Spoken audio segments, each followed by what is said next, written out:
The clay feels cold through the nitro gloves. Not because the room is cold, though it is. Not because the museum wants it to feel dramatic, though the museum does. It feels cold because it carries the temperature of long burial, long silence, long time held in the dark.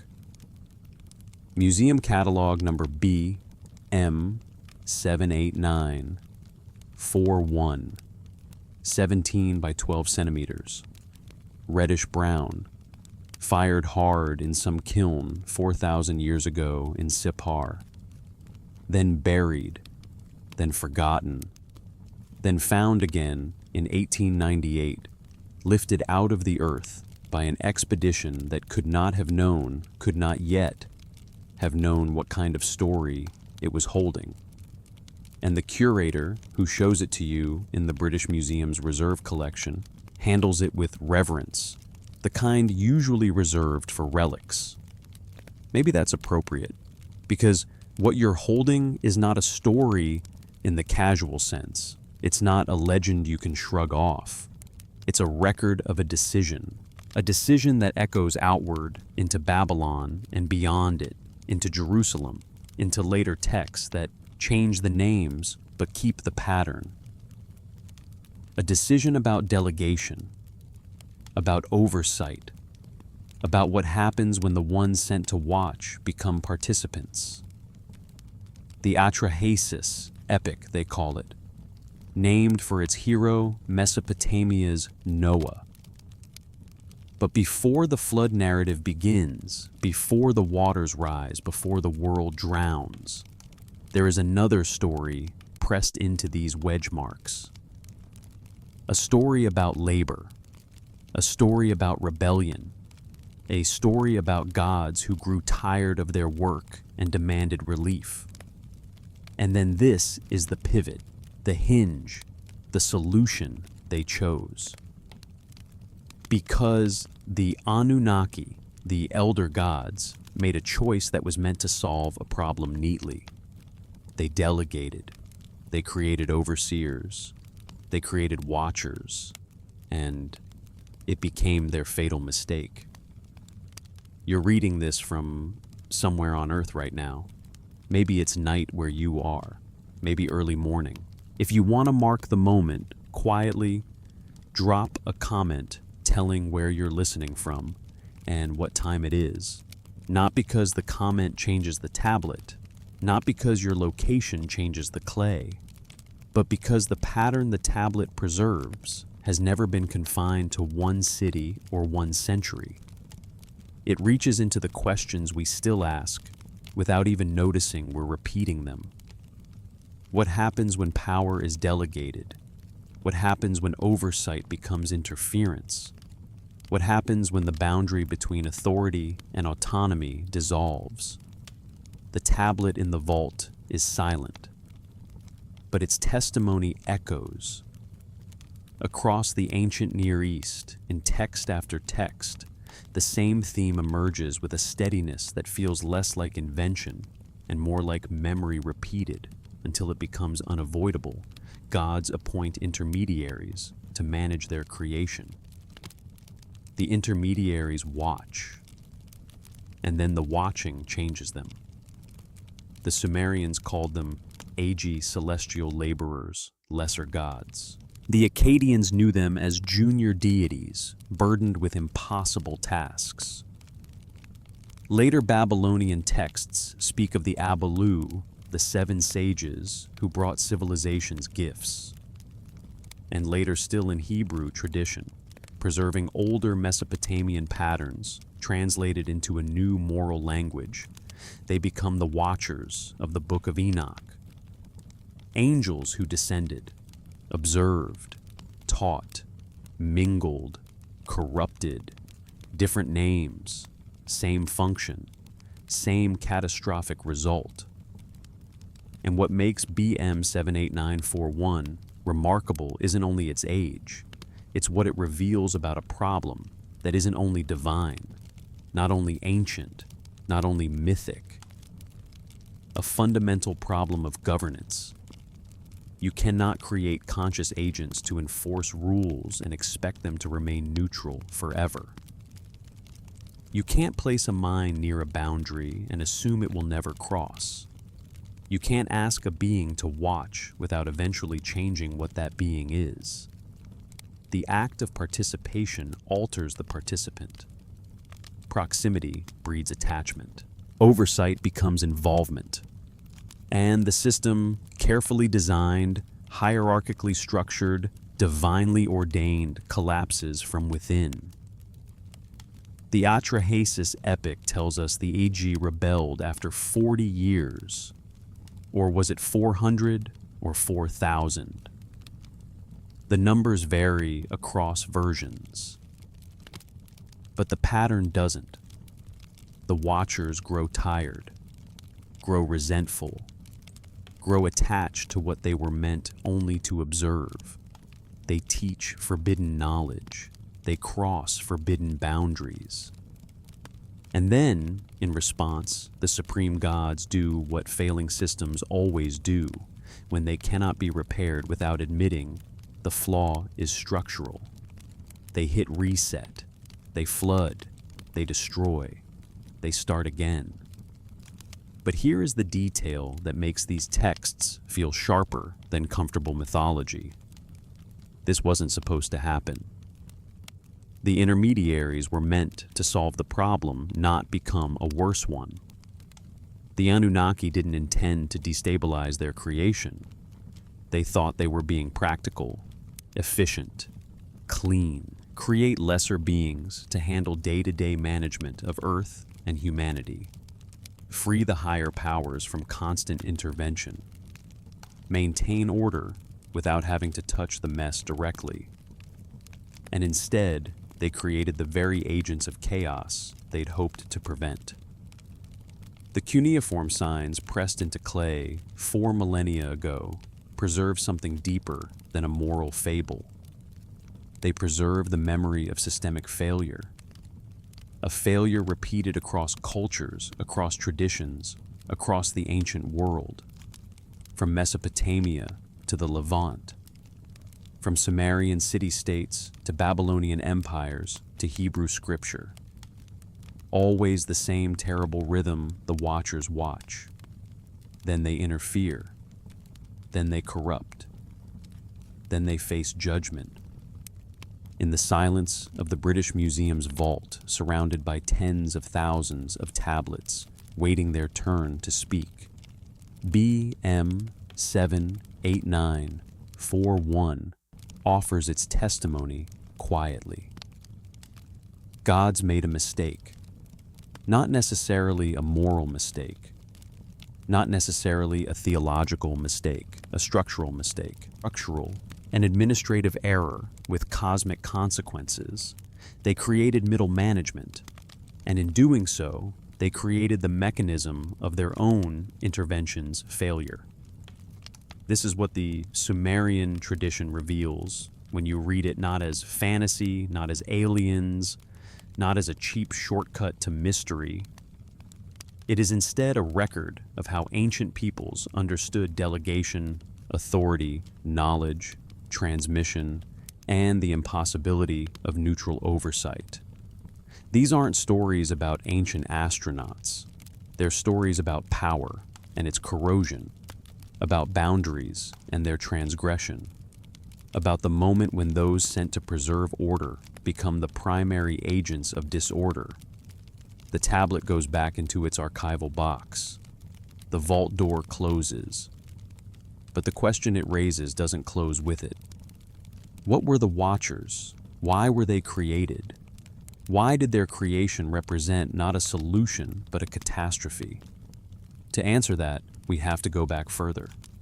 Before the IEG rebel, before the Abalu descend, before the Watchers fall, we have to understand who the Anunnaki were, what problem they faced, and why their solution delegating oversight to intermediary beings contained the seeds of its own destruction from the very beginning. The texts are waiting. The pattern is clear. And the oldest written words in human history keep repeating the same warning in different voices. When you appoint a watcher, you don't just create oversight, you create a new participant, and participants change the system. Before the division, the concept of the Anunnaki appears in the earliest Sumerian religious texts, rising out of a civilization that itself seems to rise with unsettling suddenness in southern Mesopotamia. The word Anunnaki carries within it a map of the cosmos, as the ancient Sumerians imagined it. Offspring of An, or the heaven god. Those who from heaven to earth came, though translations shift, and scholars argue over the precise roots. But the texts themselves, when you sit with them long enough, show something consistent. The Anunnaki were not a single god, not even a unified team. They were a category, a classification in a hierarchy, a way of sorting divine beings by function and domain. And that matters because the problem we're tracing, delegation, oversight, intermediaries, only exists when hierarchy exists. No hierarchy, no delegation, no watchers. So the structure comes first. Greater gods, lesser gods, authority above, execution below. In the Eridu Genesis, preserved on a tablet in Philadelphia, CBS 12673, the story reaches back to a time before cities, before kingship, before the visible architecture of civilization. The tablet itself is fragmentary. Only the lower portion survives. But what survives describes a beginning condition, gods but no humans. Water Namu, emergence, separation. Namu, the primeval sea, sometimes person, sometimes substance, out of which An and Ki emerge. From their union comes Enlil, who separates sky from ground and makes space for creation to occur. And here the Anunnaki appear as the assembly of great gods, those with authority, those who decide, those who govern reality's structure. They are in the oldest sense the ones who decree. And later, yes, the texts sharpen a distinction. Anunnaki contrasted with Ijigi. But in the earliest layers, the boundary is not always crisp. What is crisp is the hierarchy itself. And then comes the interface point, where that hierarchy touches the world of Earth. The Well-Blundell Prism in Oxford's Ashmolean Museum holds the most complete version of the Sumerian king list. And whatever we think that list is, myth, chronicle, symbolic sequence, it begins with a line that sounds like a system booting up. After the kingship descended from heaven, the kingship was in Eridu. Not humans invented government, not leaders emerged, but kingship descended as if the blueprint of rule arrived already formed. Eridu matters here because it is where the pattern begins, where divine authority interfaces with earthly organization, where heaven's order is meant to structure Earth's chaos. And Eridu matters because it is sacred to Enki, god of wisdom, freshwater crafts, creation. And because in later tradition, Eridu becomes the cradle of another delegation system, the first of the Abkaru, the first intermediaries, the seven sages, those beings described as neither fully divine nor fully earthly, composite liminal crossing categories. They are sent to teach humanity the arts of civilization, agriculture, architecture, writing law, ritual. And the texts describe them as intermediaries in the purest form, not rulers, not laborers, bridges. And the first Abkaru, Adapa, becomes the template. Enki creates him with vast wisdom, but not immortality. Knowledge without eternal life, wisdom without divine status. an intermediary who remains permanently intermediate. And this is the original design, the clean version. The Anunnaki remains supreme. Intermediaries carry out specific functions. Humans receive instruction and perform labor. The system looks elegant, but the texts preserve another tradition too, one that suggests even this arrangement was not the original condition. That hierarchy itself was a solution to a prior problem. The Enuma Elish, composed in Babylonian form around 1800 BCE, drawing on older material, describes primordial conflict, Abpseu, and Tiamat, waters mingling, younger gods arising and becoming noisy, Abi-Tsu, proposing destruction, Ea Enki discovering the plot, putting Absu to sleep, killing him, establishing the Abzu as his domain. Then Tiamat preparing war. Then the younger gods turning to Marduk, granting him authority to defeat her. Victory, order, structure.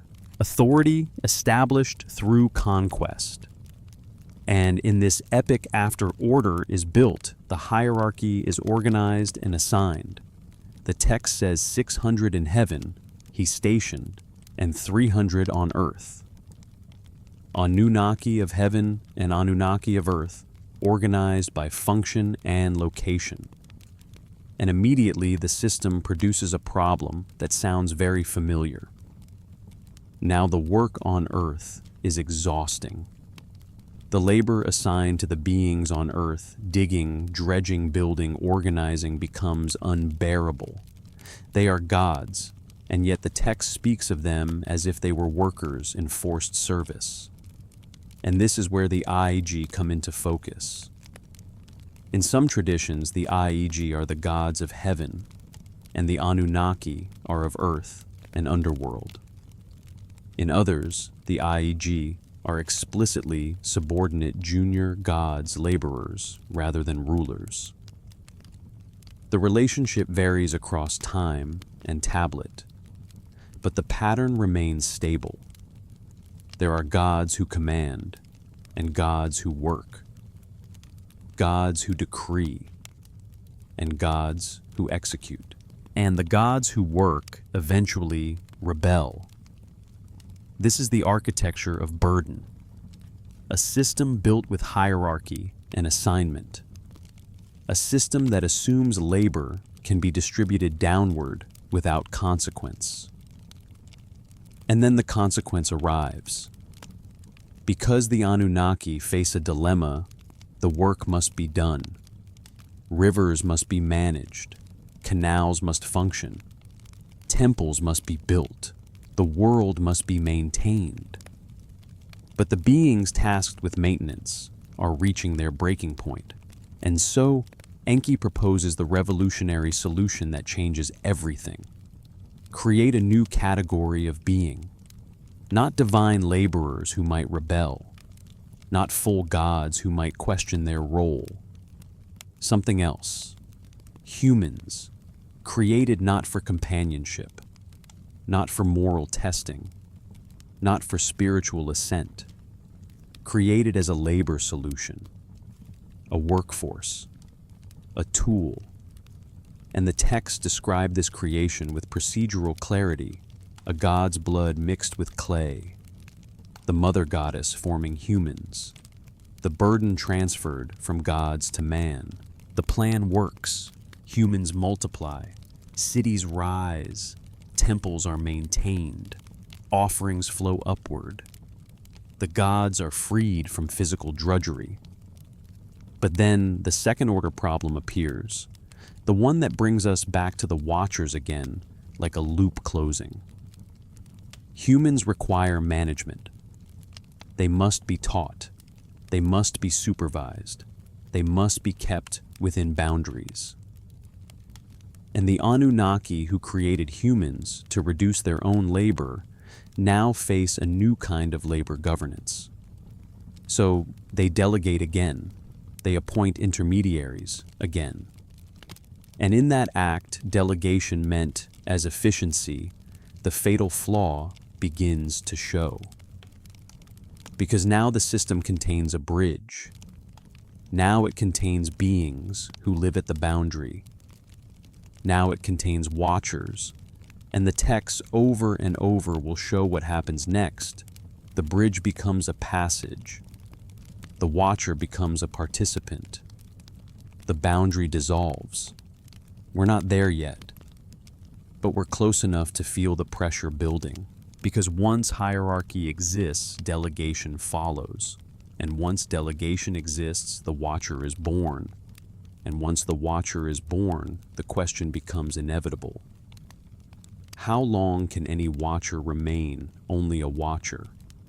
Not how long in theory, not how long in a clean diagram. How long in contact? How long in proximity?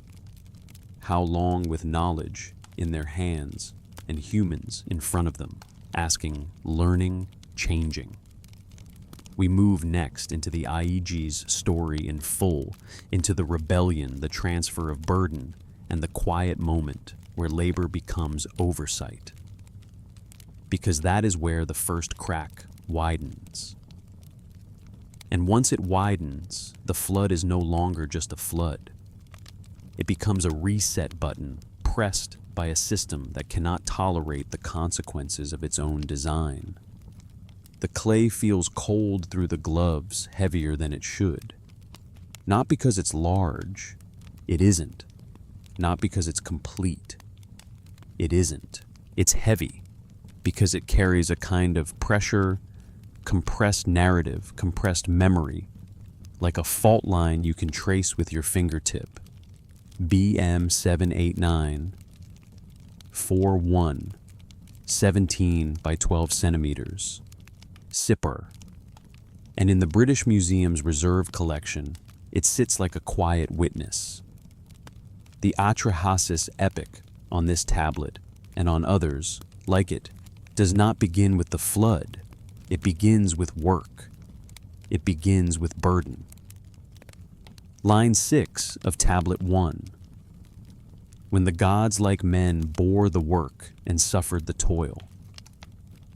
The word the text uses for toil is dulu, forced labor, compulsory service. The kind of work that doesn't just tire you, it grinds you into a function.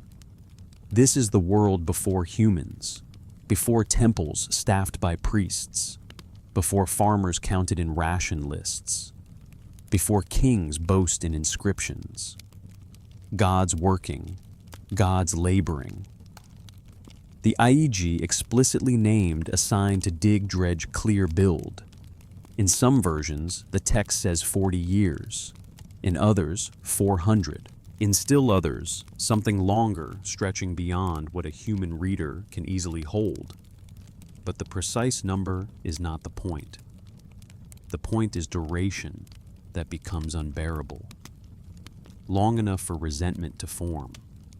Long enough for exhaustion to become identity. Long enough for the ones who were supposed to execute the plan to begin asking a different question. Why us? Why forever? The work is described in procedural images, canals, carved riverbeds, dredged marsh boundaries, shaped land made usable. This is the infrastructure of Mesopotamia itself, the land between rivers, the place that cannot be civilized without constant engineering. And that's the deeper implication without this labor. The world doesn't become civilization. It remains wild, unstable, unmanaged. Enlil supervises. The text frames him as taskmaster authority embodied in a single voice. And the hierarchy is clear. Command above, labor below, until the moment it isn't. Because the Atrahasis epic preserves the breaking point in a way that feels almost uncomfortably familiar. The IG meet in secret. They talk. They decide. Not to petition politely, to confront. They burn their tools, baskets, spades. the instruments of their labor destroyed deliberately, not as accident, not as symbolism, but as refusal. If we cannot have relief, then the work stops. If the work stops, the system stops. If the system stops, the authority above will have to respond. And then they march on Enlil's house at night. The text lingers on the nightness of it, the sense of approach, the sense of siege. Enlil's gatekeeper bolts the gate, reports to his master. The assembly is at your gate. Enlil is alarmed, angry, but also alarmed. And what happens next is not immediate punishment. It is deliberation. Enlil summons Anu and Enki. Higher authority, broader authority, the kind of authority that can't ignore a collective rebellion without risking the collapse of the structure itself. And Anu asks the essential question, the question that turns a rebellion into a structural crisis. Is their complaint legitimate? Who instigated this? And the answer, again, the text preserves it with a kind of bluntness. No single ringleader. All of us declared war. The work is too heavy. The toil has become too much. Enlil's first reflex is punishment hand over the leader. But there is no leader. There is only the collective. And the assembly is forced in the text's own logic to admit what cannot be admitted without changing the structure. The burden exceeded capacity. Even divine beings could not sustain it. This is where Enki proposes the solution that will echo outward into everything that follows. Not a poem, not a metaphor, a solution. Create offspring. Let man assume the drudgery of the gods. The same word returns, dulu. Humans will take what gods could not bear. And the text describes the creation with a kind of ritual, accounting, materials procedure, outcome. A god is selected for sacrifice, Waila Ilawela, depending on version chosen, because he possesses intelligence, reason, something transferable. His blood is mixed with clay. Ninu, the mother goddess, fashions 14 figures, 7 male, 7 female. And the key declaration comes like a stamp on a contract. I have undone the fetter. I have provided freedom. I have imposed the basket on man. Freedom for the gods, bondage for humanity. The burden is transferred, not erased.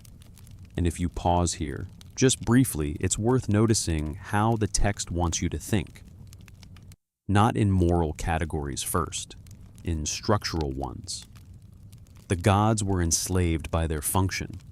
A new category of being is created to take that function. The system continues, now stabilized through replacement. Humans multiply.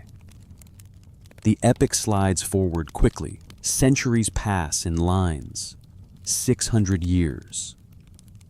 A span that would swallow generations reduced to the calm movement of a stylus across clay. And for a time it works. Humans labor. Temples are maintained. Offerings flow. The gods rest. But the question we keep circling, because the text keeps circling it, is this: what do the freed laborers become? What does a laborer become when you remove the labor but keep the hierarchy? The atrahasis, epic, doesn't stop to hand you a neat organizational chart. It doesn't announce, now the EG become managers. It expects you to understand the shift by tracing what happens next across fragments, across phrases, across later liturgy. The Aigi begin to disappear as named actors, and yet remain present as a category invoked, referenced, treated as part of the divine workforce. And what emerges is an implication that becomes clearer when you lay the traditions side by side. The burden shifts from physical labor to oversight, from digging canals to ensuring someone else digs canals, from building foundations to ensuring someone else builds foundations. This is a promotion in status, and also a trap in structure, because oversight requires proximity. Oversight means being near the ones who labor, watching them, correcting them, interacting with them.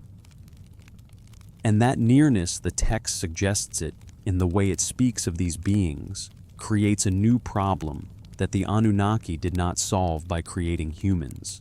They solved drudgery. They created management. They replaced backbreaking work with constant contact. And constant contact changes the watcher. You can feel the fault line widening, because a being who has suffered Dulu, who remembers what it means to be worked beyond endurance, now stands over a laboring species doing what it once did. And that produces a dangerous mirror. The Agi see the humans and see themselves. They understand the exhaustion. They recognize the resentment before it's spoken. And now the oversight role is no longer neutral. It becomes emotional. It becomes relational. It becomes unstable. The question returns in different shapes because the text forces it to return. Can you watch without caring? Can you supervise without forming attachments? Can you enforce a structure you once hated without eventually bending that structure? And if the answer is no, if the answer is always no, then the next phase is inevitable. Oversight becomes interference. Watching becomes participation. And the system that thought it could delegate the boundary begins to discover that the boundary cannot be delegated at all. If you want to understand why the watcher role fails, you have to sit with what watching actually means in these texts. Not as a metaphor, not as a poetic title, as a position inside a hierarchy, a position between worlds. The Anunnaki at the top, those who decree. Humans at the bottom, those who labor. And in the middle, the ones who oversee, the ones who stand close enough to humans to manage them, but close enough to the divine plan to be responsible for keeping it intact. It sounds efficient. It sounds practical. And the tablets keep insisting in different voices that it is a mistake. Across Mesopotamian traditions, you see the same pressure points emerge again and again. Proximity breeds attachment. Knowledge refuses containment. The intermediary position is inherently unstable. Responsibility without full authority breeds tension. Those are modern phrases. But the ancient texts describe the same dynamics through story and consequence. And when you move into later traditions, especially the Book of Enoch, you watch the same structure appear again, renamed remoralized, but recognizable. The watchers in First Enoch descend. They do not begin as monsters. They begin as appointed beings, children of heaven, assigned to observe. But observation becomes desire, and desire becomes action. When the sons of men had multiplied, the text says beautiful and comely daughters were born to them. And the watchers saw them and desired them. And then this matters they decide together. They swear an oath because they know they are crossing a boundary. Shemihaza fears bearing the blame alone, so he binds them all into shared culpability. 200 descend to Mount Hermon, a mountain, a border, a place that is itself liminal, touching heaven, rising above ordinary settlement. The location matches the role, a boundary position, and the violation that follows is twofold. First mixing, they take wives, they father children. The Nephilim giants, beings of mixed nature, neither fully divine nor fully human, and in the text, violently destabilizing. Second teaching, they transmit knowledge, metallurgy, weapons, cosmetics, ornament, astronomy, divination, enchantments, root cutting, counter enchantments. And in the Enochic frame, the knowledge itself isn't described as evil in a simple sense. The problem is recipients. Humans with this knowledge become something different, not just more skilled, more capable, more autonomous. And autonomy is what destabilizes an order built on managed boundaries. This is where the Mesopotamian and Enochic traditions meet in their deepest shape, even when they disagree on moral tone. In Mesopotamia, the Abalu are often positive civilizers, teachers, bringers of necessary arts. In Enoch, the Watchers are negative rebels, corruptors, violators. But both agree on the mechanism intermediaries placed near humans will transmit what they know. They will not remain sealed. And once knowledge crosses the boundary, it cannot be fully taken back. This is why the Watcher role is unstable, because teaching is not a neutral act. To teach is to change the student. To change the student is to change the balance. And the balance is what the system is trying to preserve. In Atrahasis itself, you can see the tension sharpen, not only through the creation of humans, but through what happens after. 600 years pass, humans multiply. And the text says the uproar, the noise disturbs Enlil. It's easy to hear noise as a literal volume, but the script keeps hinting it's more than that. Noise as disorder, noise as autonomy, noise as a population becoming a force. Not merely laborers doing what they were designed to do, but beings organizing themselves, expanding, exceeding. Enlil's response is escalation, plague, drought, famine. Each attempt is meant to reduce humanity to manageable parameters, and each time, Enki intervenes. And this is crucial for understanding the Watcher problem. The intermediary system doesn't just fail to prevent disruption. It becomes the channel through which disruption is protected. Enki instructs humans through figures like Atrahasis, through priestly knowledge, through ritual adjustments, how to avert the disaster. The overseer becomes advocate. The Watcher stops watching. The Watcher acts. And from the perspective of the supreme authority, Enlil, the system has become ungovernable. The management layer is no longer implementing policy. It is undermining policy. And the same shape appears again in Enoch.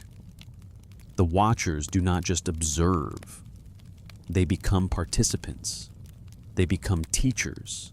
They become, in effect, an alternative authority because knowledge is authority. So the response becomes catastrophic. In Enoch, the archangels bring complaint to the throne. Judgment is issued, bind, Azazel, imprison the Watchers, destroy the giants, warn Noah. In Mesopotamia, the assembly binds itself by oath, no warning, no mercy, total reset, flood. And here, the flood is not framed as moral punishment in the way later traditions often emphasize.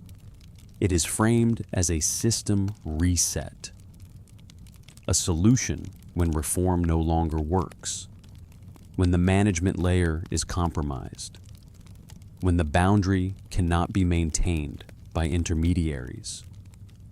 The flood eliminates the corrupted arrangement. It wipes out not only humanity, but the shape of divine human interface that produced the crisis. And afterward this matters, the text suggests a removal, a retreat. In later tradition, the Abalu are sent back down into the Abzu. The sages who once taught are no longer present. The liminal beings are withdrawn. The bridge is closed, and a new arrangement begins, not a better one, a more limited one. Humans manage themselves imperfectly. Knowledge passes human to human, slower, fragmentary, less dangerous, precisely because it is less complete. Direct divine intermediaries disappear. The Watcher Age ends, not because watching was unnecessary, because watching could not remain watching. And this loops us back again to the question the tablet raises in silence. If the oversight system failed so completely that the only answer was reset, what replaced it? If divine intermediaries couldn't hold the boundary and human beings still needed knowledge to function, how did knowledge continue? What survived the flood? What changed in the compromise? Because the story doesn't end with elimination. It continues with inheritance.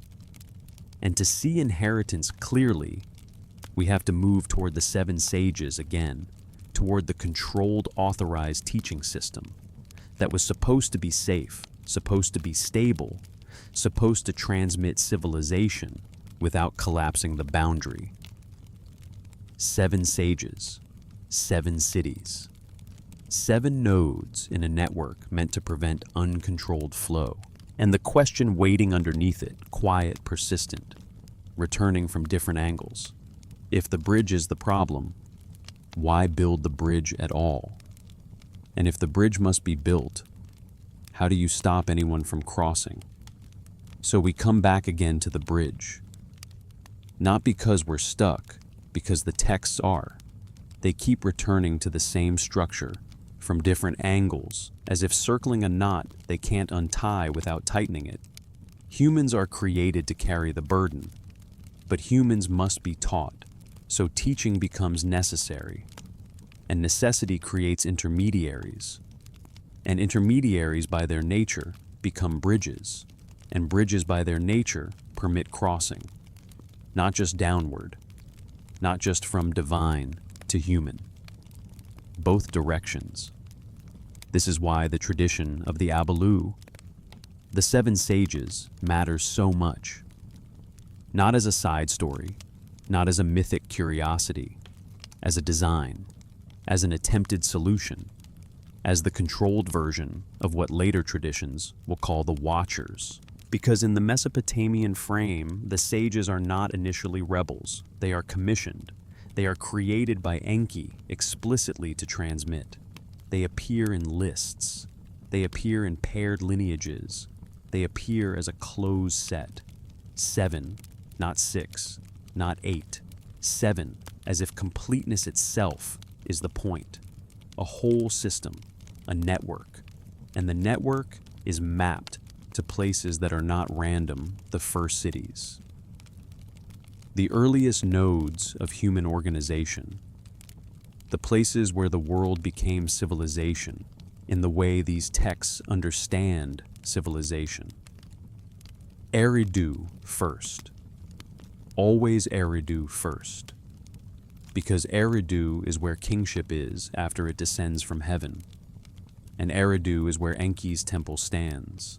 The Abzu, fresh water, wisdom, instruction. So when later tradition says the first sage served in Eridu, it isn't merely telling a story. It's describing an interface point, the place where divine knowledge touches human organization. A controlled channel. And it matters that each sage is paired with a king. Not a crowd, not humanity in the abstract. A king, a city, a seat. Because this is what controlled transmission looks like. Knowledge delivered to authority, authority distributing it downward. Not a flood of information everywhere. Not uncontrolled teaching in the open. A curriculum channeled.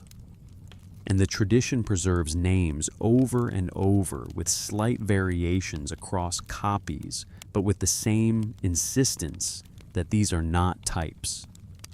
These are individuals. Adapa first. And the naming does something subtle. It anchors the teaching role in identity. A sage is not merely a teacher. A sage is this one, with this city, in this reign. And that is the logic of bureaucracy applied to cosmology. If you want to manage knowledge, you index it, you assign it, you anchor it. 7 sages, 7 cities, a complete set. And yet even as the texts present this as order, they also quietly admit the danger. Because the sages themselves are liminal. They are not just human, but not fully gods either. They exist between. And the iconography makes that point without subtlety. Fish cloaks, bird-headed forms, composite bodies. Not because anyone needed realism, because the point is boundary. Fish, the Abzu Enki's realm, the deep waters under the earth. Bird, the capacity to move between levels, to traverse the vertical distance between earth and heaven. They are beings built for crossing, which is precisely why they are valuable, and precisely why they are dangerous. A system that depends on boundary crossers is admitting something about itself. The boundary cannot be maintained without those who can cross it.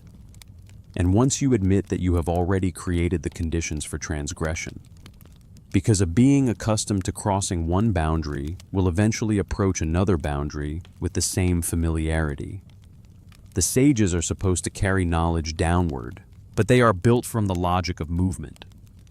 And movement rarely remains one way. This is where the tradition becomes more complicated because the sages aren't just civilization bringers. They are also instruments of Enki. And Enki is not the supreme authority. He is powerful, yes. Wise, yes. But not the final voice. In the larger divine politics, the texts preserve Enki repeatedly supports humanity's continuation, even when other gods, especially Enlil, prefer limitation. The flood narratives are the clearest example. Enlil decides the reset. The assembly binds itself by oath, and Enki subverts through workaround, a reed wall, a technicality, a channel. So when the sages teach, they are not neutral. They are a faction's bridge. They are an agenda embodied as instruction. And that means the network of 7 cities is also quietly a network of influence. A way for Enki's wisdom to shape human civilization from its earliest foundations. And again, the question returns because it won't stop returning.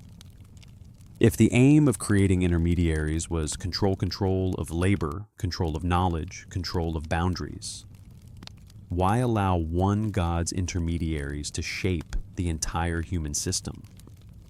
Why place a bridge in every foundational city and then expect the bridge not to reshape the flow of power?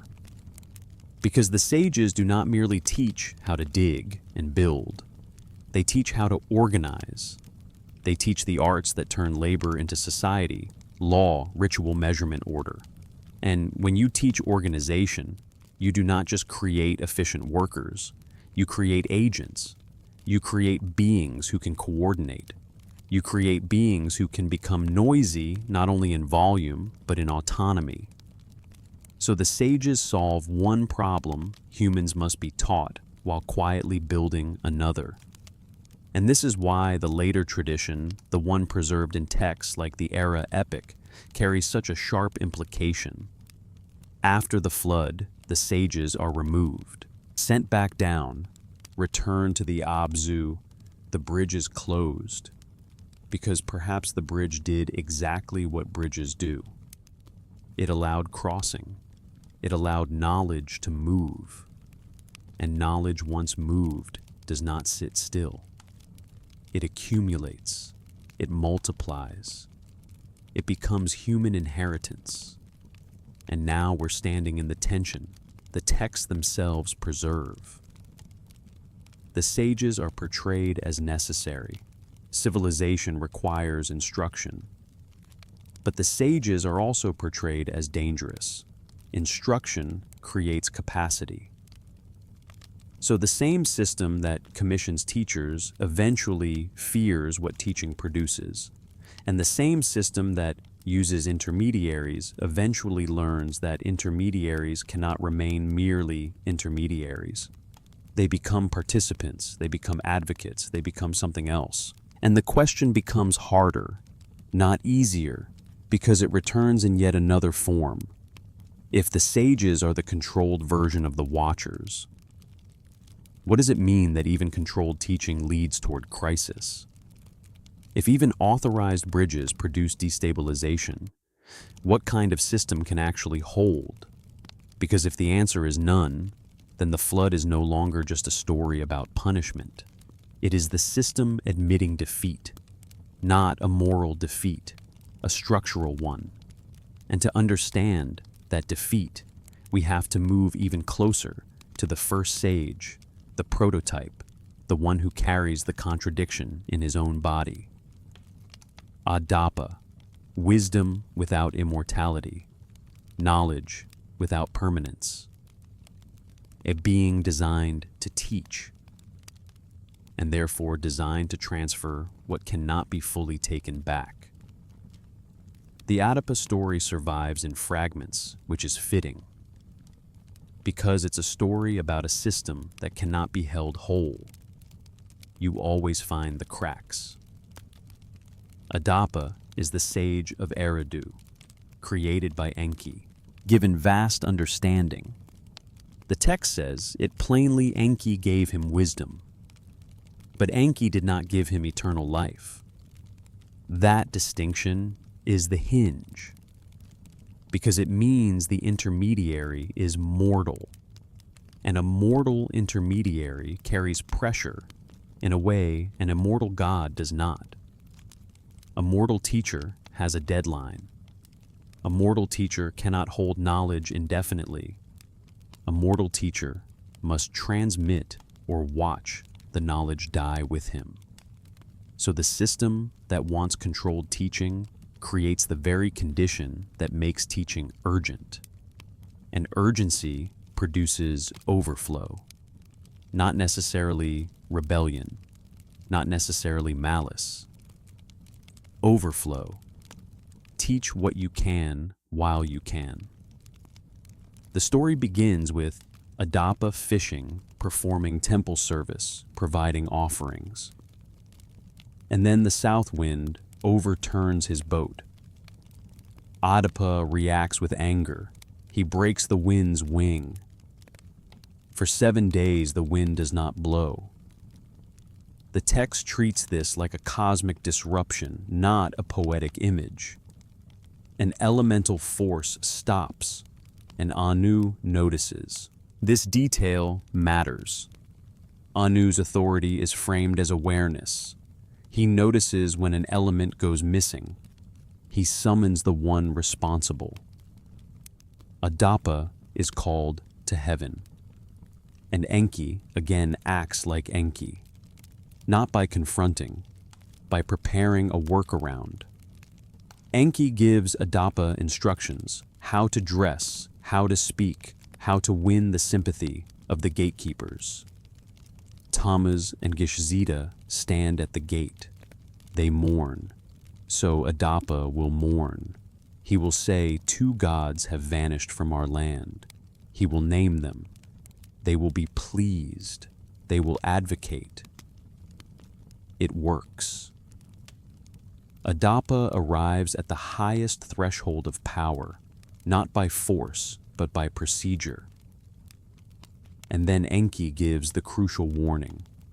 Bread of death, water of death. Do not eat, do not drink, accept only clothing and oil.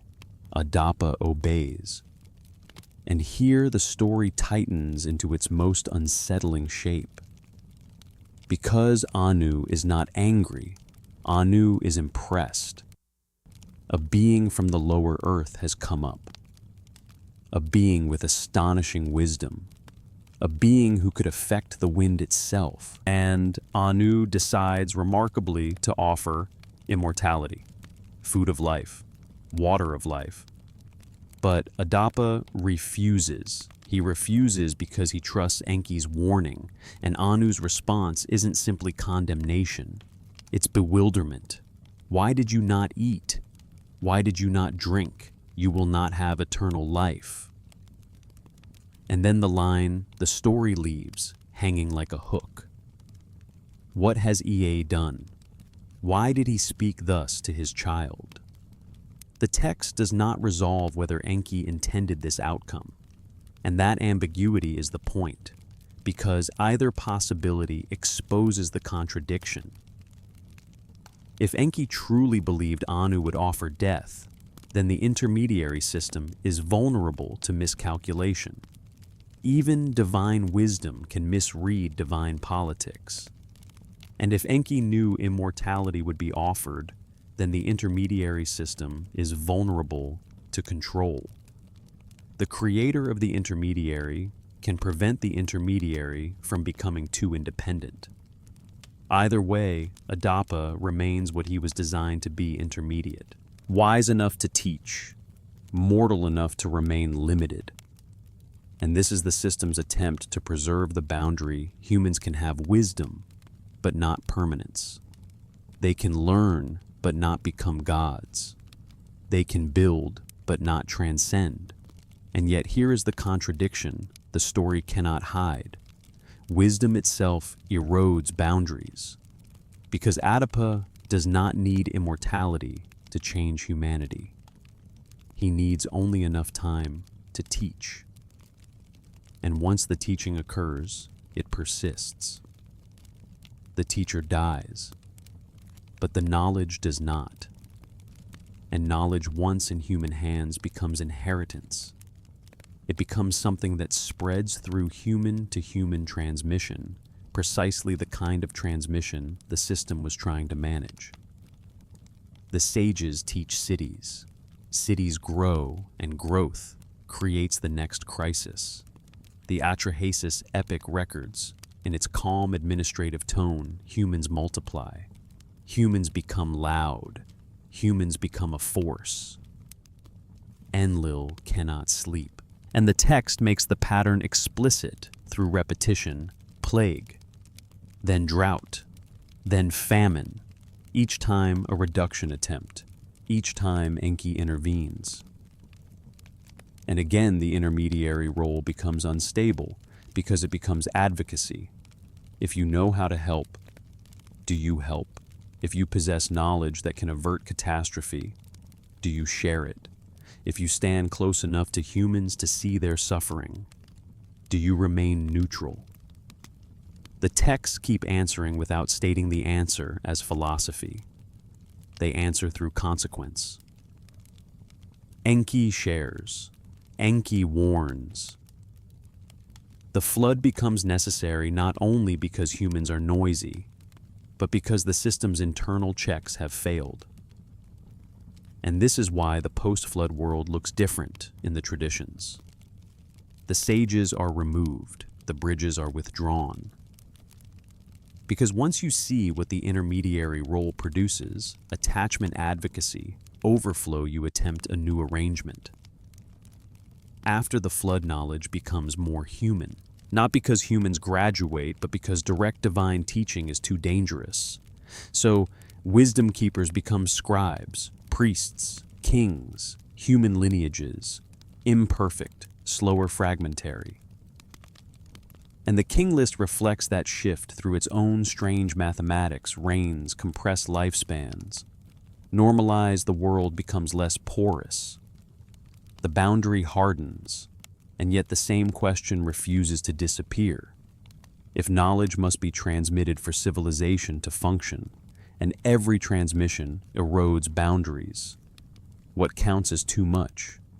What knowledge is permitted necessary? And what knowledge becomes catastrophic?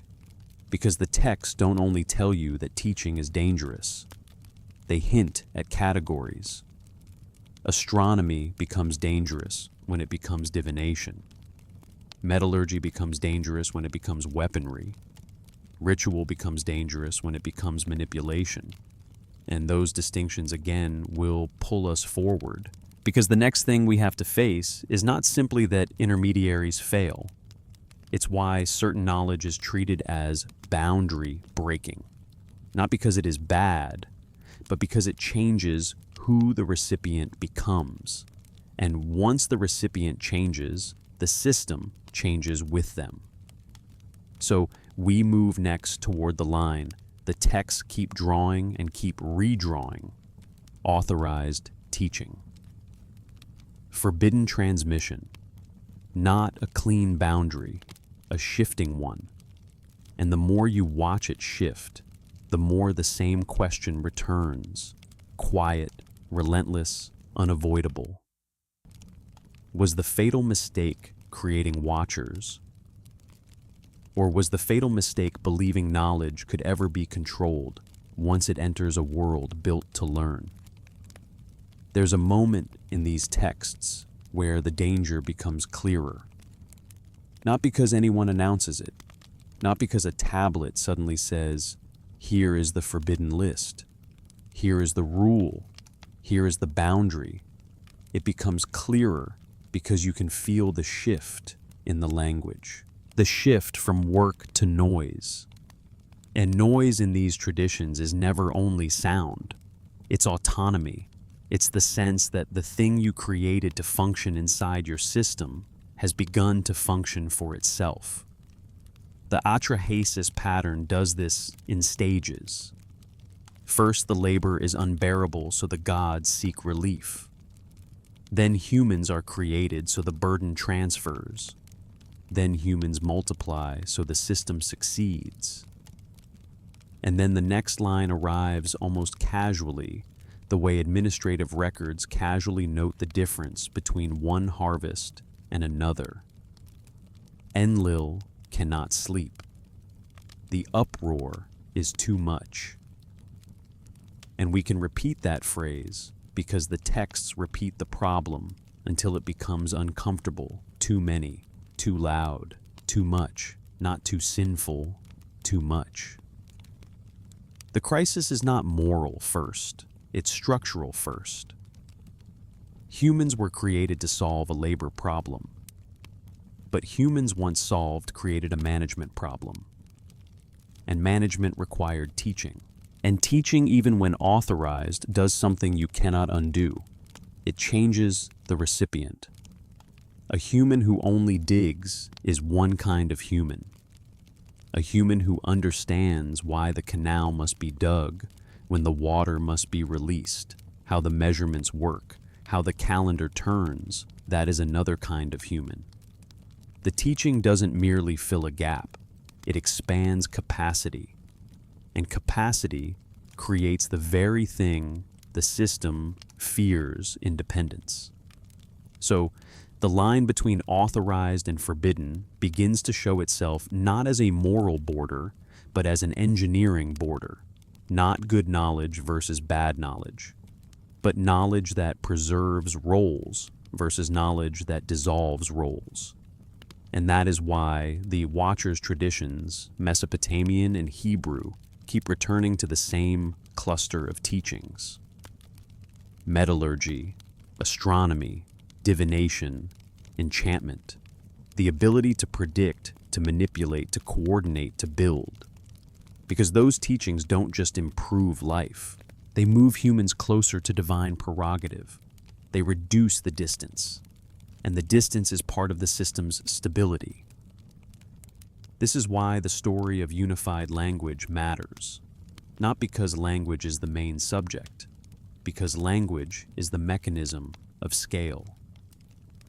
The En Merkar and the Lord of Arata passage doesn't begin as an argument about speech.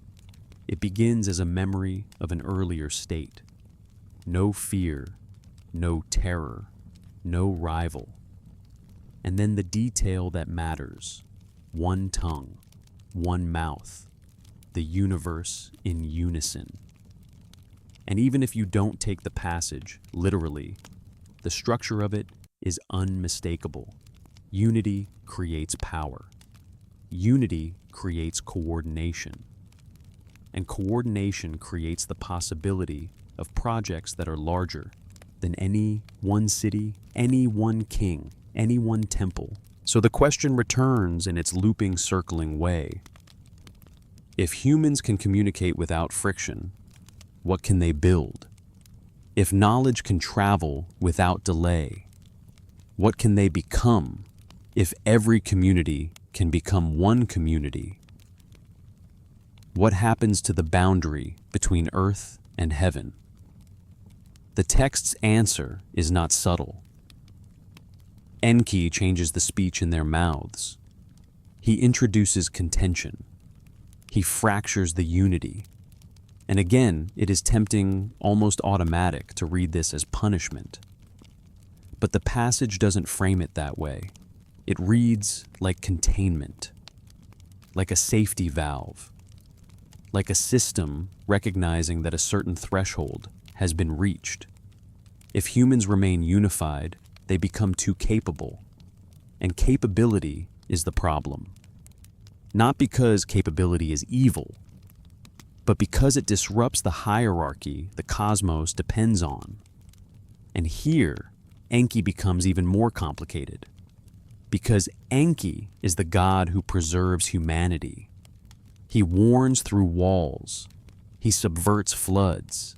He teaches through sages. And yet, Enki is also the god who limits humanity. He confuses language. He introduces barriers.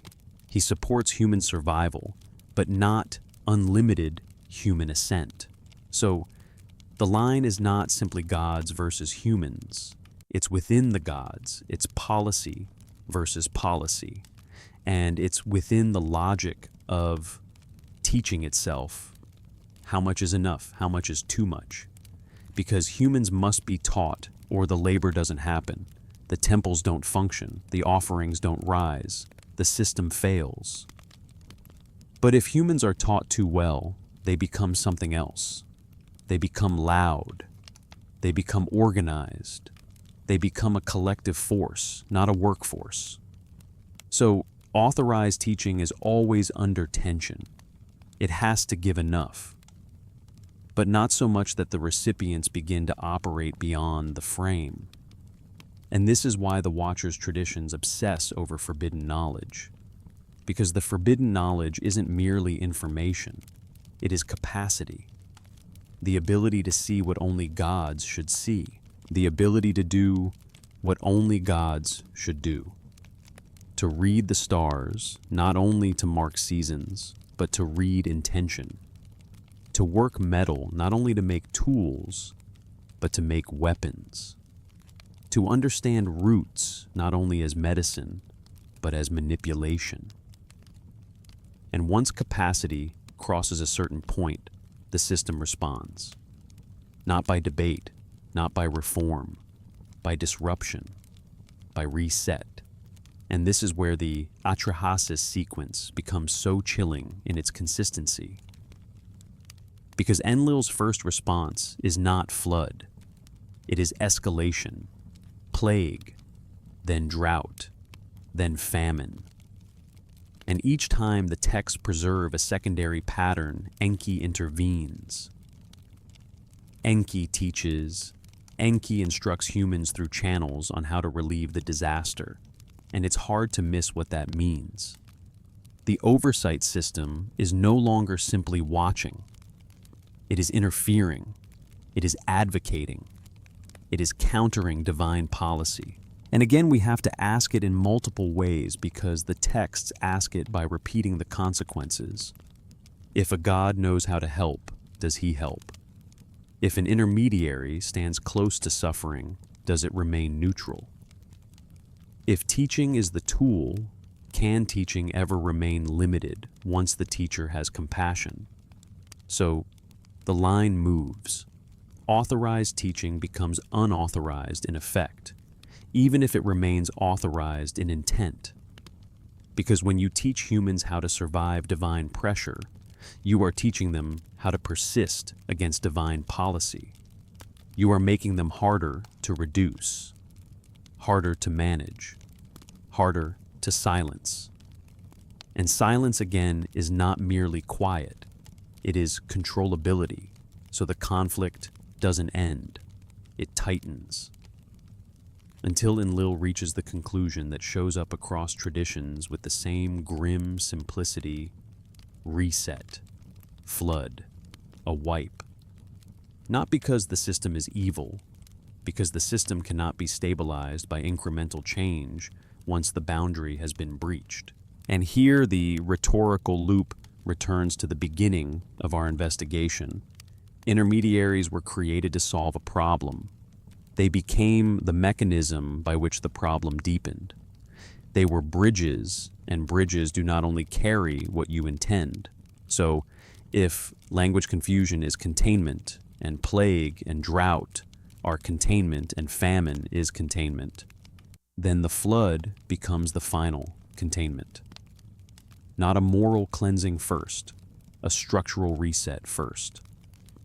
And that leads us inevitably into the question we've been circling since the start. If the gods remove the watchers, if they remove the sages, if they fracture the tongue, if they erase the world in water, what remains? What survives when a system admits it cannot hold its own design?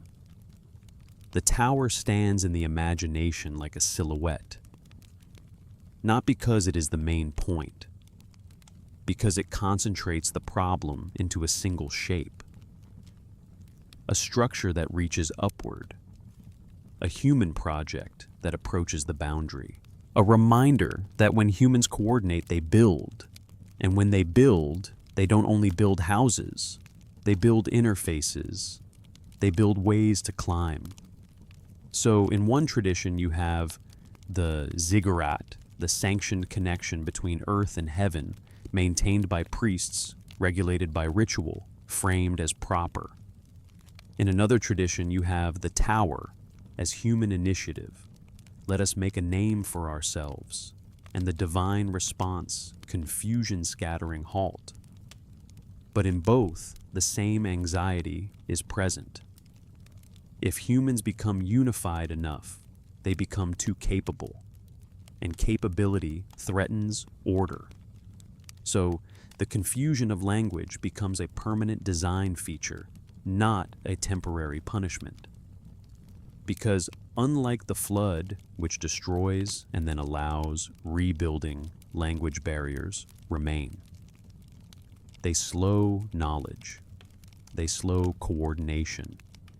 They prevent the whole earth from becoming one mouth again. They ensure that development happens in fragments, and fragments are manageable. This is the key shift after the age of intermediaries. Before knowledge flowed vertically divine to human through bridges.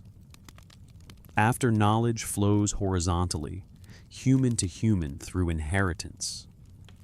The system doesn't solve the problem by perfect control. It solves it by lowering the bandwidth.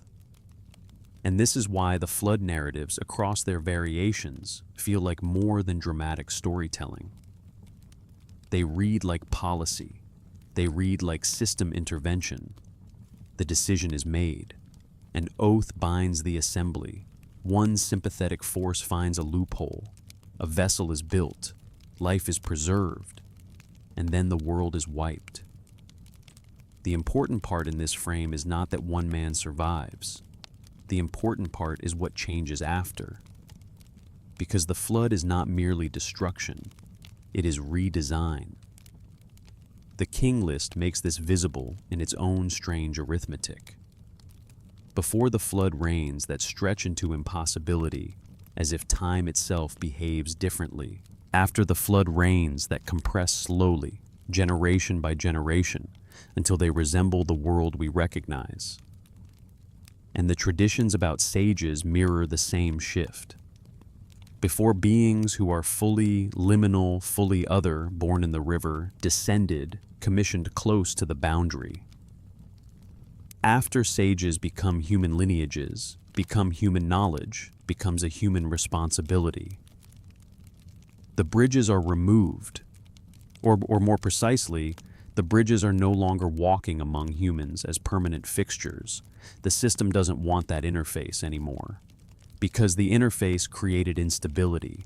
The sages taught, the watchers taught, and teaching, as we keep returning to, is irreversible.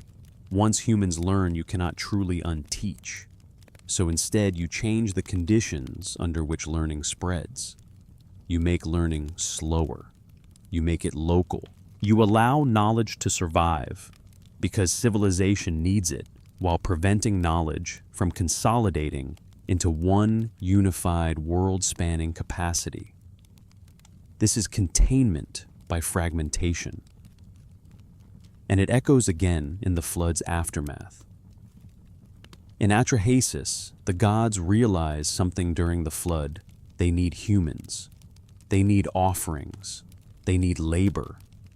They are deprived during the catastrophe, and the text lingers on the hunger of the divine economy. So the flood is not meant to end the experiment forever.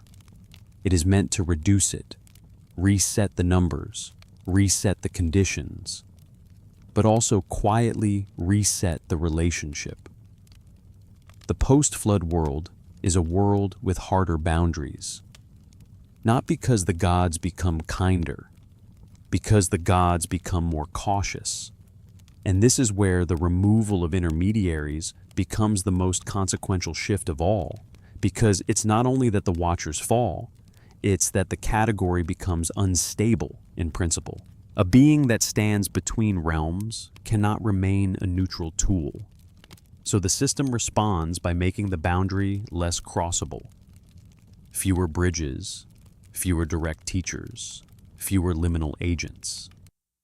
And when contact does occur, it occurs through narrower channels, dreams, omens, controlled messages.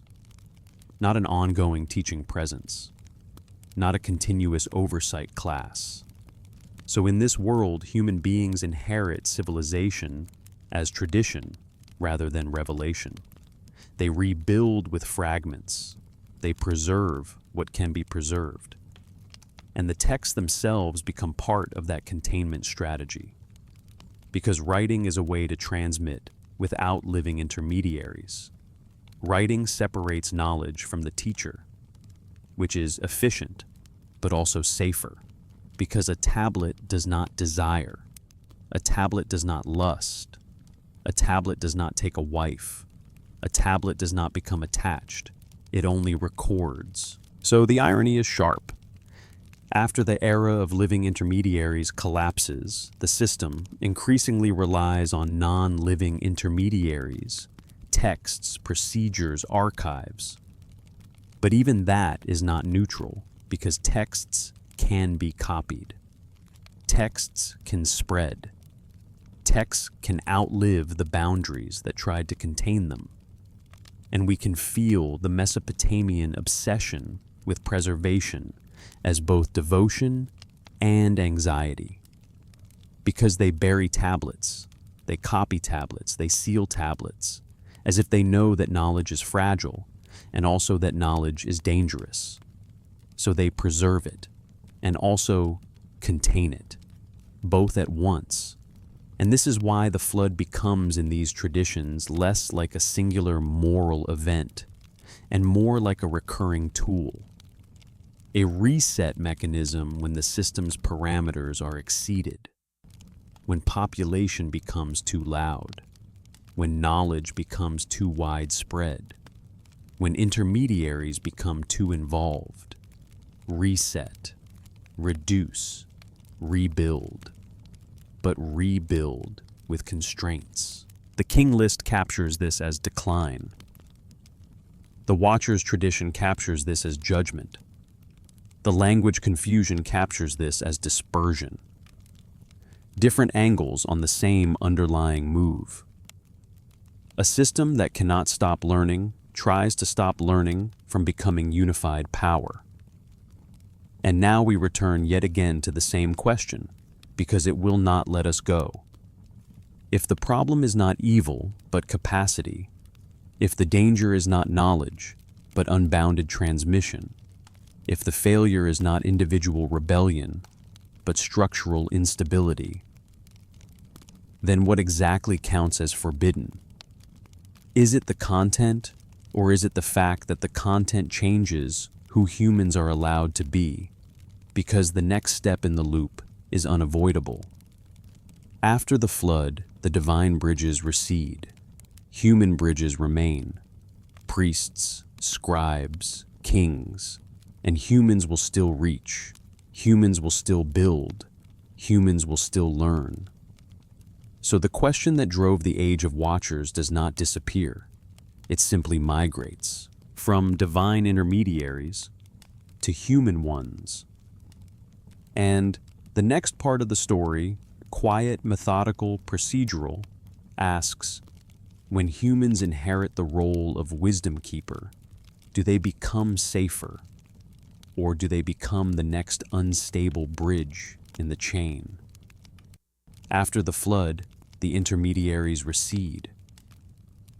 Not all at once in every text, not with a single proclamation, but you feel it slowly, the way you feel the temperature change when you step out of direct sun and into shade.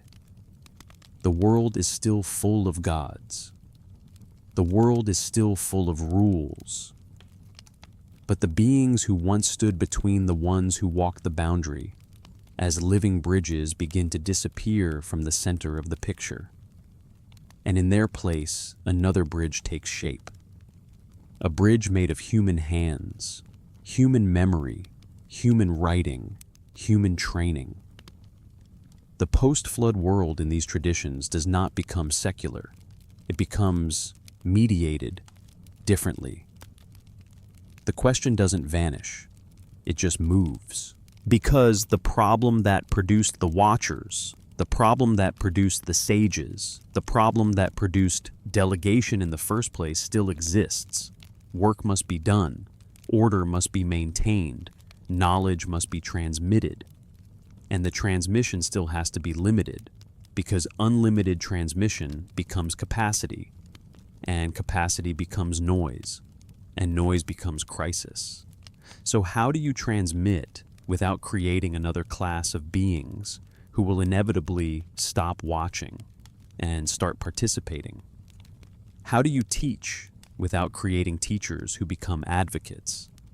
How do you oversee without creating overseers who through proximity begin to care? The answer the post-flood system leans toward is not better intermediaries. It's less divine intermediaries. It's narrowing the interface. It's letting humans carry more of the burden, not just the physical burden of digging canals and feeding temples, but the burden of knowledge itself. And this is why the post-flood shift feels like a compromise, not a victory. Because human knowledge is safer, partly because it is weaker. Human teaching is safer, partly because it is slower. Human transmission is safer, partly because it is imperfect. A divine sage can teach in complete systems. A human scribe teaches in fragments. A divine intermediary can bring a whole package. A human lineage brings partial inheritance. And what does that mean in practice? It means the great, clean, vertical pipeline, divine to human, through a living bridge, is replaced by a long, messy, horizontal chain. Teacher to student, scribe to apprentice, father to son, temple school to temple school, city to city, copy to copy. And each link in that chain becomes a point where knowledge can be preserved, or degraded, or altered, or misunderstood, or lost. Which is in a strange way exactly the point, because the system, after the flood, seems to accept that absolute control is impossible, so it chooses a kind of controlled imperfection. If knowledge must spread, let it spread slowly. If humans must learn, let them learn in pieces. If civilization must rise, let it rise with limits built into the transmission itself. And you can hear this in the way the texts talk about the past.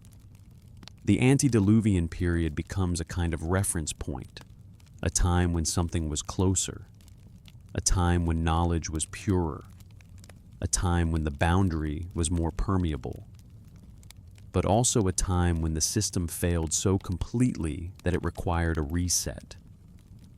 So the past is remembered with a double feeling, longing and warning, admiration and fear. Yes, the sages knew more. Yes, the kings ruled longer. Yes, there was a kind of proximity that later eras no longer taste. But that proximity had consequences.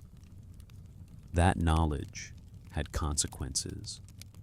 That permeability led to collapse. So you can't simply want the past back. You have to want it and fear it at the same time. And in that tension, the human bridge becomes necessary. Because if divine bridges are dangerous, the system needs another method.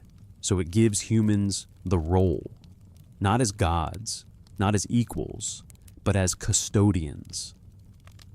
This is where the scribal culture matters, not as an academic footnote, as a structural response. A scribe is a kind of intermediary who does not descend from heaven. He does not bring forbidden fire. He does not take wives. He does not produce hybrid giants. He copies. He preserves. He transmits. And the same impulse that once produced living watchers now produces something else, archives, lists, canonical texts, foundation deposits, sealed clay envelopes. And we can pause here and return again because the loop matters. The Watchers were a solution to management. They became the management crisis. So the post-flood world replaces Watchers with writing, because writing can transmit without agency. Writing can preserve without desire. Writing can carry knowledge without crossing boundaries in the same dangerous way. But then the next question arrives almost quietly. If writing carries knowledge, can knowledge ever be truly contained? If a tablet can outlast a civilization, does the system actually succeed in limiting transmission? If a text can be dug up centuries later, does the old forbidden remain forbidden? This is where the story becomes almost painfully ironic, because the flood is meant to reset. The confusion of languages is meant to fragment. The removal of sages is meant to narrow the interface. And yet, the tablets survive. The procedures survive. The names survive. The pattern survives. The very tool chosen to reduce the danger of living intermediaries writing becomes the tool by which knowledge persists beyond the design. So, the human bridge is safer than the divine bridge, and also harder to fully control, because a human scribe can copy something even if the gods no longer want it copied. A priest can preserve a formula even if the assembly would rather forget it. A temple can become a vault, and a vault can become a time capsule. So now we arrive at the next tension that the post-flood world inherits. If intermediaries caused collapse by transmitting too much, what happens when humans as intermediaries begin transmitting too much? Because the boundary problem doesn't disappear just because the bridge is human. It becomes slower. It becomes less direct. But it remains, and you see it in the way post-flood traditions keep circling ancient wisdom. The way certain techniques claim authority by saying this comes from before. The way names like Adapa and the sages remain as stamps of legitimacy. the way later builders claim we followed the old plans. Because even when direct intermediaries are removed, the memory of them becomes power. And power seeks continuity. Power seeks legitimacy. So, human kings and priests begin to use the old bridge symbolically, even when it no longer functions literally. They claim lineage, they claim inheritance, they claim connection. And once again, we ask it different ways because the texts force us to ask it. Is this safer, or is it simply the same and instability moved into human hands? If the Watchers fell because they were conscious, humans are conscious too. If intermediaries became advocates, humans become advocates too. If proximity breeds attachment, human priests live in proximity to human suffering every day. So what happens when humans inherit the intermediary role? Do they preserve boundaries? Or do they begin to loosen them, not out of rebellion, but out of need, out of compassion, out of ambition, out of the same pressures that transformed the Watchers? The post-flood system tries to stabilize through separation, but separation is never complete. There are still omens, still dreams, still rituals, still moments when the boundary opens. And each opening is a temptation. Each opening is a chance for knowledge to slip, to expand, to accumulate.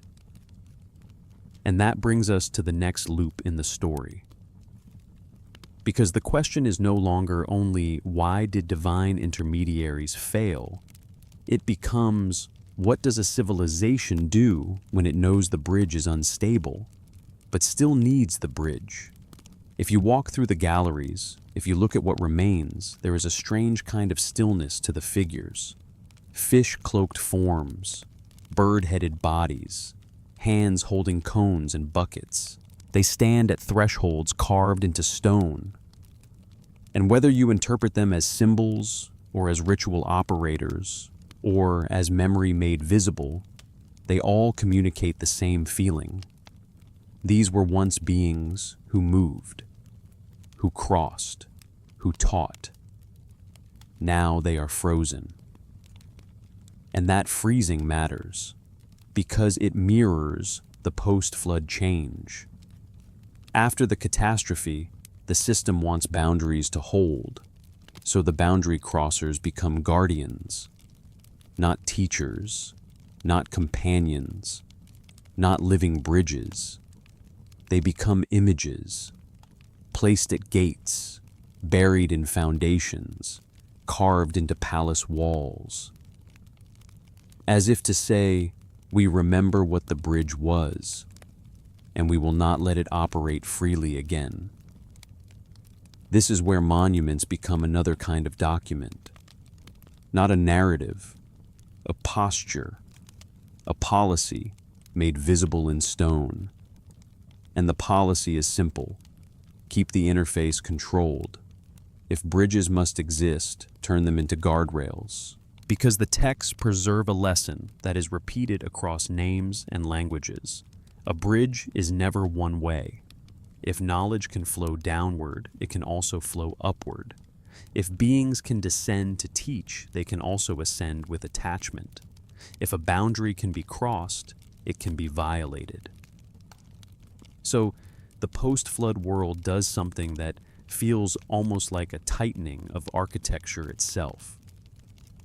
Ziggurats have graded access. Temples have inner rooms. Sanctuaries are layered. And the deeper you go, the fewer people are allowed. Not everyone can touch the threshold. Not everyone can approach the center, because the center is where contact happens. And contact again is the risk.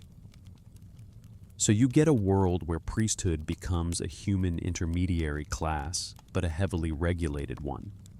And you get a world where knowledge is preserved, but also compartmentalized. And you get a world where the most dangerous thing is not an enemy army. It is uncontrolled transmission. Because uncontrolled transmission is what creates the conditions for the next reset. So the texts keep returning to procedures, to lists, to controlled ritual, to careful copying, and they keep returning to the fear of disorder as a systemic threat. Not because they love order aesthetically, but because they have lived through collapse. Because they carry the memory, mythic, historical, structural, of what happens when the boundary fails. So the stone figures stand, and the tablets are sealed, and the language is fractured, and the system becomes stable by becoming narrower. But stability has a cost, because the post-flood world is also a world of loss. The texts hint at it without needing to mourn explicitly. The antediluvian wisdom is spoken of like something unreachable. The pure sages are gone. The direct instruction is gone. The reins shrink. The closeness fades, and the human bridge must work with what remains. Fragments. Copies of copies. Rituals preserved in dead languages. Procedures that are still repeated because repetition is how you hold a pattern when you no longer have the original teacher. This is why the scribal impulse feels almost desperate at times, because the scribe knows that what he copies might be all that survives. He is building continuity out of clay and pressure. He is trying to make knowledge outlast catastrophe. But he is also participating in the very mechanism that makes knowledge dangerous. Because knowledge that persists becomes capacity, and capacity again becomes noise. So the post-flood world lives inside a paradox we must preserve, and we must limit, we must transmit, and we must contain, we must remember, and we must not remember too much. And here we return to the fatal flaw, not as accusation, but as pattern. The Anunnaki thought delegation would reduce burden. Delegation transformed burden. Humans were created to carry labor. Labor created population. Population created noise. Noise created disaster. Intermediaries were created to manage humans. Intermediaries created unauthorized flow. Unauthorized flow created destabilization. Destabilization created reset. So the system responds with redesign. Remove living bridges. Replace them with stone and text. Fragment language. Limit unity. And hope that the next cycle lasts longer. But the texts quietly do not give the feeling of triumph. They give the feeling of temporary adjustment, because they keep preserving the same anxiety. What if this happens again? What if the limits fail again? What if human knowledge accumulates again? What if the next bridge, human priests, human kings, human scribes, becomes unstable in its own way? Because even without divine watchers, humans still watch each other. Humans still manage each other. Humans still become intermediaries between policy and labor, between decree and execution. And the same dynamics apply. Proximity breeds attachment. Knowledge breeds responsibility. Responsibility breeds judgment. Judgment breeds divergence. So, the question the Watchers raise becomes a question about every hierarchy, divine or human. Can you create a middle layer and expect it to remain neutral? Can you appoint guardians and expect them never to become actors? Can you create managers and expect them never to develop their own agenda? The ancient texts answer again and again, in story form, in ritual form, in catastrophe form, no. And that no is not a moral statement. It's a structural statement. It's the kind of statement a civilization writes after it has watched systems break, after it has watched bridges become battlegrounds, after it has watched the boundary blur. So now, as we carry this forward, we arrive at the next pressure point. Because if the post-flood world stabilizes by narrowing the interface, it also creates a new kind of vulnerability. When the divine bridge is gone, humans become the only bridge. And human bridges, mortal, imperfect, ambitious, do not simply preserve knowledge. They interpret it. They weaponize it. They turn it into authority. They claim it. And that moves us into the next stage of the loop. If the gods feared watchers teaching humans too much, what happens when humans begin teaching themselves and begin deciding on their own what should be forbidden? What happens when the boundary is no longer maintained by divine intermediaries, but by human institutions that can be bent, corrupted, or contested? That's where the texts keep pulling us, back to the same place, the same question, the same discomfort. Because the watchers may be gone, but the watcher problem doesn't end. It simply becomes human. There's a moment in these traditions where the word knowledge stops sounding like a gift and begins sounding like a pressure. Not because knowledge is evil, not because metallurgy is cursed, not because astronomy is inherently corrupt, but because the texts keep returning to the same uncomfortable claim.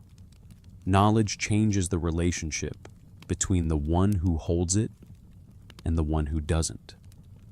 And once that relationship changes, the system changes. That's why so many of these stories don't feel like moral sermons. They feel like incident reports, like a bureaucracy describing a failure, a chain of cause and effect. A small opening becomes a flow becomes a flood, and a flood becomes eventually the flood. So the question becomes less, what was forbidden, and more, what happens when the boundary fails? Because the boundary in these texts is not just geography. It's not just heaven above and earth below. It's not just Ker under the ground. It's also a boundary of capacity, a boundary of role, a boundary of function. Humans were created, the texts say, to bear the burden, to take on the Dulu, to carry the basket the gods no longer wish to carry. That is a functional design. But a being that can be taught can become more than its function. A being that can learn can become unpredictable. A being that can read signs can begin to anticipate. A being that can manipulate materials can begin to change the world in ways the designers didn't plan. So, the danger is not knowledge as a concept. The danger is knowledge as escalation, knowledge as multiplication, knowledge as noise. And the texts keep circling that word noise, not just volume, not just sound, but the kind of uproar that means humanity is organizing itself. The kind of disturbance that means humans are no longer merely working. They are acting. They are building beyond their assigned role. They are becoming something else. This is why the line between authorized teaching and forbidden teaching is so hard to keep stable, because the same content can be framed two ways. In one tradition, sages teach the arts of civilization as a divine mandate. In another, watchers teach similar arts as a transgression. Different tone, different theology, but beneath the tone, the same structure. Those with access transmit to those without, and that transmission changes what the recipients can do. And once the recipients can do more, the system must respond. And The response in these texts is rarely gentle. It is rarely incremental. It is rarely a policy memo saying adjust the curriculum. It is catastrophe. It is removal. It is confinement. It is a reset. And that should tell us something about what the ancient authors thought they were describing. Not a minor mistake, not a small infraction, a threshold crossed, a tipping point reached. So when we hear lists, metals, stars, enchantments, omens, we shouldn't rush to treat them as trivia. We should hear them as symptoms, as markers of a system that fears escalation.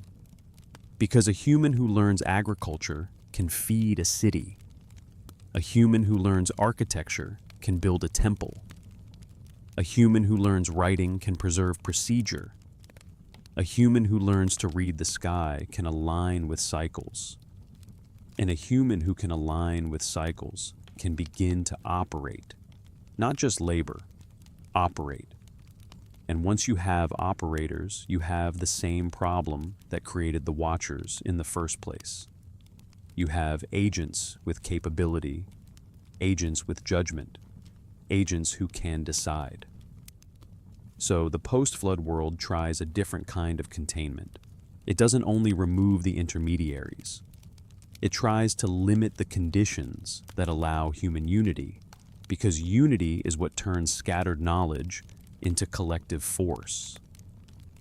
Which is why language becomes such a powerful lever in these narratives. A single tongue means a single network.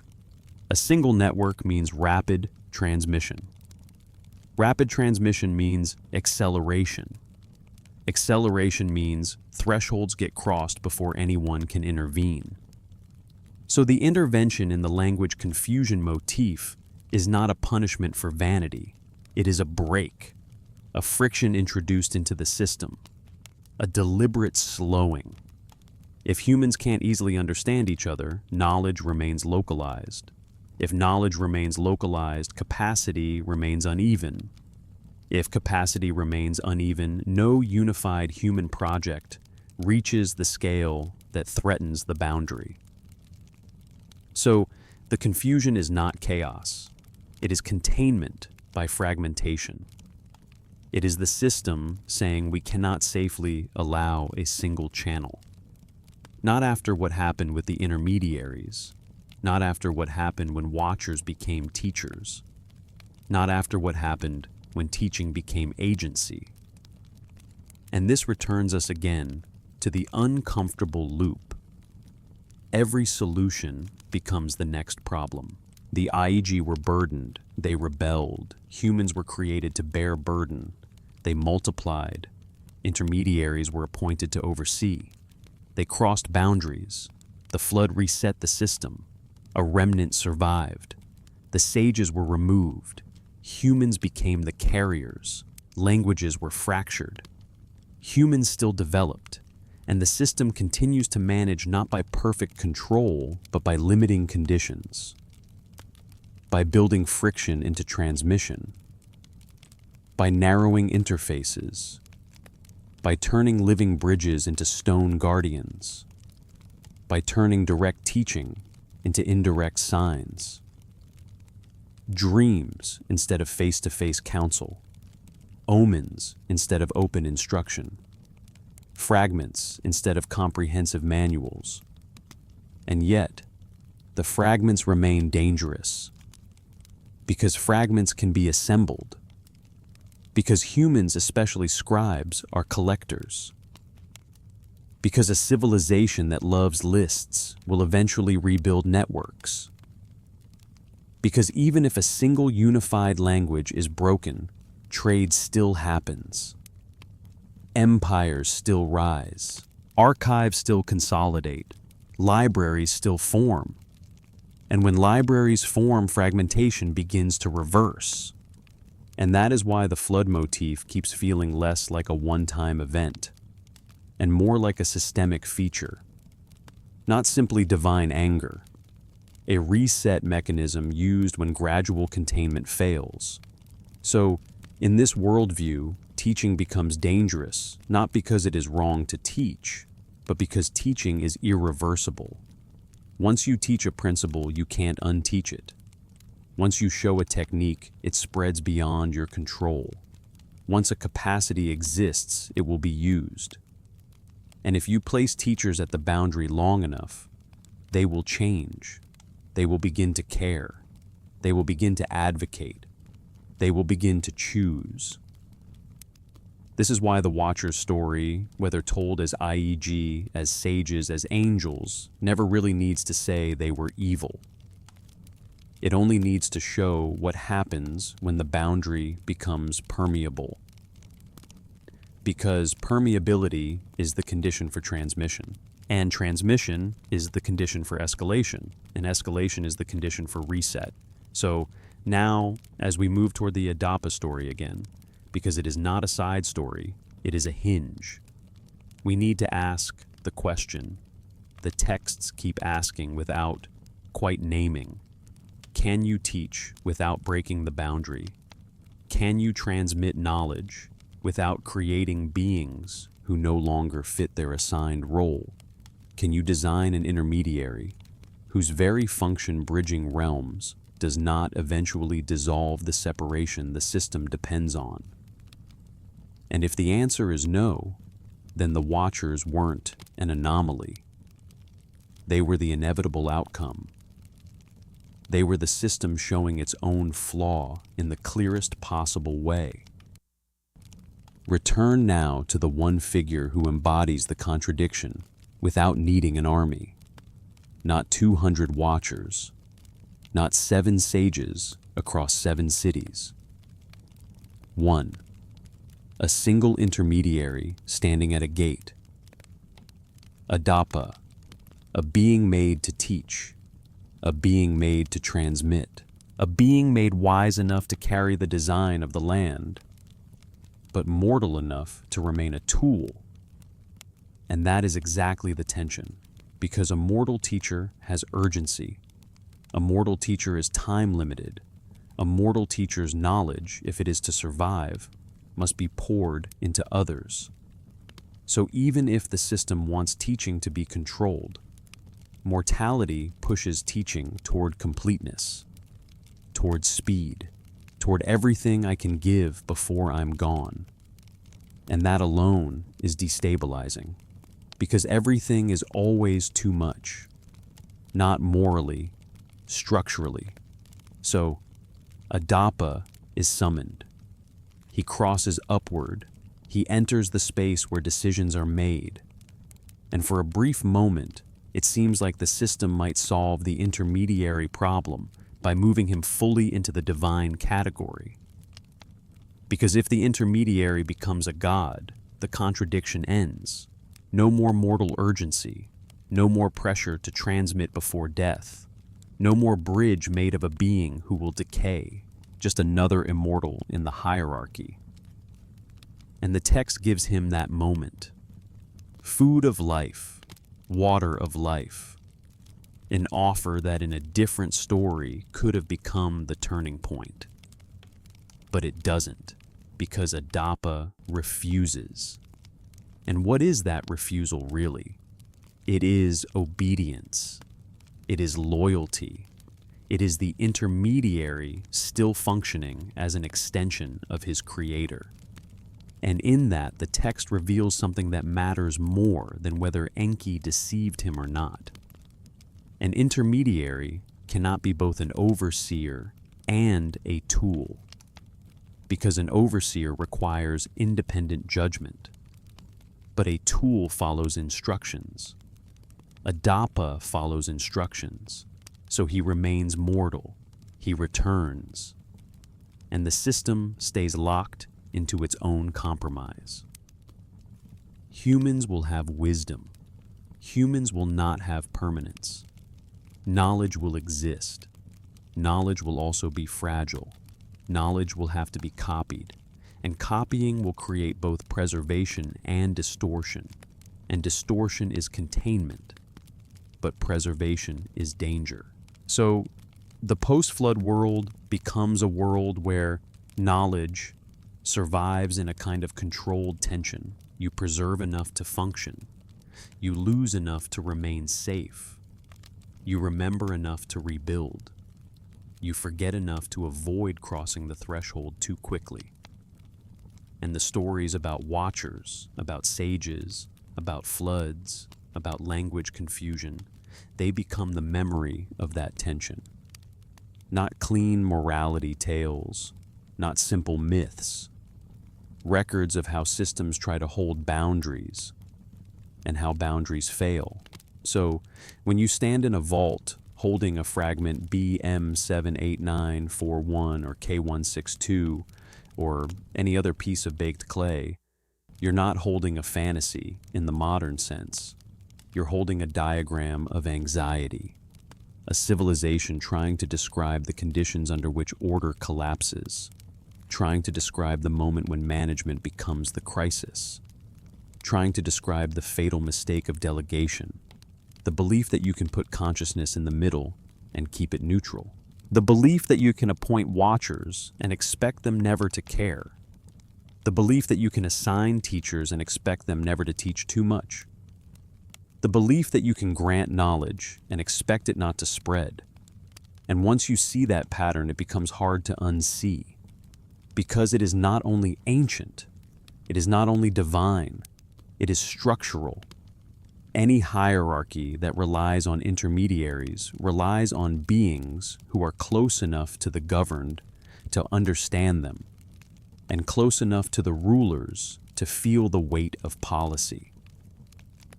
That middle position generates stress, and stress generates judgment, and judgment generates divergence, and divergence generates either reform or elimination. In the ancient stories, reform is rare, elimination is common, flood, imprisonment, removal to the deep, language fractured, interfaces narrowed. So we end where we began, in the loop, because the loop is the point. The watchers were created to stabilize the system. They destabilized it. The solution created the problem. And the response was not a fix, it was a reset. And after the reset, the system did not become kinder. It became more separated, more cautious, more indirect, because direct connection had proven too dangerous. And that brings us to the final quiet question that these tablets leave behind. Not a question that demands an answer, a question that returns because it refuses closure. If the watchers fell because they were conscious, what does that say about any attempt to use consciousness as an instrument? If teaching inevitably creates capacity, how do you ever teach enough without teaching too much? If knowledge cannot be taken back once transmitted, what does control mean in a world where writing makes transmission permanent? If the flood was necessary because the system could not hold its boundaries, what happens the next time boundaries begin to blur again? And here the script would love to end with certainty. But the tablets don't give certainty. They give repetition. They give patterns. They give the same structure appearing under different names. Ig, Apkallu, watchers, sages, teachers, overseers, and always, always the same outcome. Watching becomes participation. Participation becomes transgression. Transgression becomes collapse. Collapse becomes reset. The vault doors close. The clay rests. The wedge marks remain. And you are left with what the ancient scribes left behind. Not a solution, but a warning shaped like a story. Delegation is never neutral. Bridges are never one way. And conscious intermediaries will never remain only what they were designed to be. They will become something else. And when they do, the system will have to decide whether to adapt or to drown the world and begin again.